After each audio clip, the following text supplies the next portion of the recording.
Assalamualaikum, salam sejahtera. Terima kasih kerana telah memilih channel ini. Jangan lupa tekan butang like, komen, subscribe dan share untuk Himpunan Tangkap Azam Baki. Keputusan Mahkamah Tinggi menolak semakan kehakiman Siti Kasim dalam kes Perhimpunan Tangkap Azam Baki menambah lapisan ketegangan dalam arena aktivisme, hak asasi dan kebebasan berhimpun di Malaysia. Sebagai penganalisis yang tajam, ini jelas satu kemenangan bagi pihak berkuasa yang menggunakan alasan penularan COVID-19 untuk mempertahankan perintah larangan itu. Namun, ia juga menimbulkan persoalan yang lebih besar. Adakah ini benar-benar tentang kesihatan awam atau sekadar taktik untuk membungkam suara yang mendesak accountability daripada pihak berkuasa? Hakim Wan Ahmad Farid menggariskan bahawa hak kebebasan bergerak tidak bersifat mutlak, namun keputusan ini memberi kesan langsung terhadap aktivisme di Malaysia, di mana suara-suara seperti Siti Kasim sering dijadikan simbol keberanian untuk menentang korupsi dan penyalahgunaan kuasa. Keputusan mahkamah yang mendukung perintah larangan ini bukan saja mengekalkan status quo, tetapi juga menegaskan bahawa negara mempunyai kuasa besar untuk mengawal kebebasan awam dengan alasan yang dianggap sah. Lebih menarik, tuntutan Siti Kasim untuk ganti rugi atas dakwaan tekanan dan kesakitan fizikal akibat sekatan polis menambah dimensi dramatik. Bayangkan seorang peguam terpaksa berjalan jauh hanya untuk menyertai perhimpunan. Adakah ini satu bentuk sekatan halus yang bertujuan melemahkan semangat protes? Atau adakah ini satu contoh jelas bagaimana hak untuk berhimpun dicabar secara fizikal dan psikologi? Secara keseluruhannya, penolakan semakan kehakiman ini menimbulkan lebih banyak soalan daripada jawapan, membiarkan ruang untuk debat terbuka tentang keseimbangan antara kepentingan awam dan hak asasi manusia di Malaysia. Bagi aktivis seperti Siti Kasim, keputusan ini bukan penamat, tetapi mungkin hanya satu babak dalam pertempuran yang lebih panjang untuk mempertahankan kebebasan bersuara dan berhimpun. Himpunan Tangkap Azam Baki. Keputusan Mahkamah Tinggi menolak semakan kehakiman Siti Kasim dalam kes Perhimpunan Tangkap Azam Baki menambah lapisan ketegangan dalam arena aktivisme, hak asasi dan kebebasan berhimpun di Malaysia. Sebagai penganalisis yang tajam, ini jelas satu kemenangan bagi pihak berkuasa yang menggunakan alasan penularan COVID-19 untuk mempertahankan perintah larangan itu. Namun, ia juga menimbulkan persoalan yang lebih besar.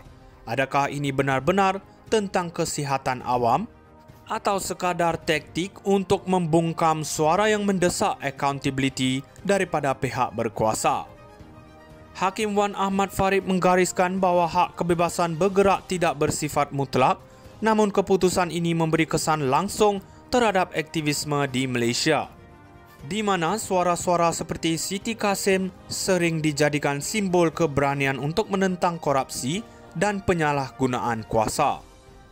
Keputusan mahkamah yang mendukung perintah larangan ini bukan saja mengekalkan status quo, tetapi juga menegaskan bahawa negara mempunyai kuasa besar untuk mengawal kebebasan awam dengan alasan yang dianggap sah. Lebih menarik, tuntutan Siti Kasim untuk ganti rugi atas dakwaan tekanan dan kesakitan fizikal akibat sekatan polis menambah dimensi dramatik. Bayangkan seorang peguam terpaksa berjalan jauh hanya untuk menyertai perhimpunan. Adakah ini satu bentuk sekatan halus yang bertujuan melemahkan semangat protes? Atau adakah ini satu contoh jelas bagaimana hak untuk berhimpun dicabar secara fizikal dan psikologi? Secara keseluruhannya, penolakan semakan kehakiman ini menimbulkan lebih banyak soalan daripada jawapan, membiarkan ruang untuk debat terbuka tentang keseimbangan antara kepentingan awam dan hak asasi manusia di Malaysia. Bagi aktivis seperti Siti Kasim, keputusan ini bukan penamat, tetapi mungkin hanya satu babak dalam pertempuran yang lebih panjang untuk mempertahankan kebebasan bersuara dan berhimpun. Himpunan tangkap Azam Baki. Keputusan Mahkamah Tinggi menolak semakan kehakiman Siti Kasim dalam kes Perhimpunan Tangkap Azam Baki menambah lapisan ketegangan dalam arena aktivisme, hak asasi dan kebebasan berhimpun di Malaysia. Sebagai penganalisis yang tajam, ini jelas satu kemenangan bagi pihak berkuasa yang menggunakan alasan penularan COVID-19 untuk mempertahankan perintah larangan itu. Namun, ia juga menimbulkan persoalan yang lebih besar. Adakah ini benar-benar tentang kesihatan awam atau sekadar taktik untuk membungkam suara yang mendesak accountability daripada pihak berkuasa? Hakim Wan Ahmad Farid menggariskan bahawa hak kebebasan bergerak tidak bersifat mutlak, namun keputusan ini memberi kesan langsung terhadap aktivisme di Malaysia, di mana suara-suara seperti Siti Kasim sering dijadikan simbol keberanian untuk menentang korupsi dan penyalahgunaan kuasa. Keputusan mahkamah yang mendukung perintah larangan ini bukan saja mengekalkan status quo, tetapi juga menegaskan bahawa negara mempunyai kuasa besar untuk mengawal kebebasan awam dengan alasan yang dianggap sah. Lebih menarik, tuntutan Siti Kasim untuk ganti rugi atas dakwaan tekanan dan kesakitan fizikal akibat sekatan polis menambah dimensi dramatik. Bayangkan seorang peguam terpaksa berjalan jauh hanya untuk menyertai perhimpunan. Adakah ini satu bentuk sekatan halus yang bertujuan melemahkan semangat protes? Atau adakah ini satu contoh jelas bagaimana hak untuk berhimpun dicabar secara fizikal dan psikologi? Secara keseluruhannya, penolakan semakan kehakiman ini menimbulkan lebih banyak soalan daripada jawapan, membiarkan ruang untuk debat terbuka tentang keseimbangan antara kepentingan awam dan hak asasi manusia di Malaysia.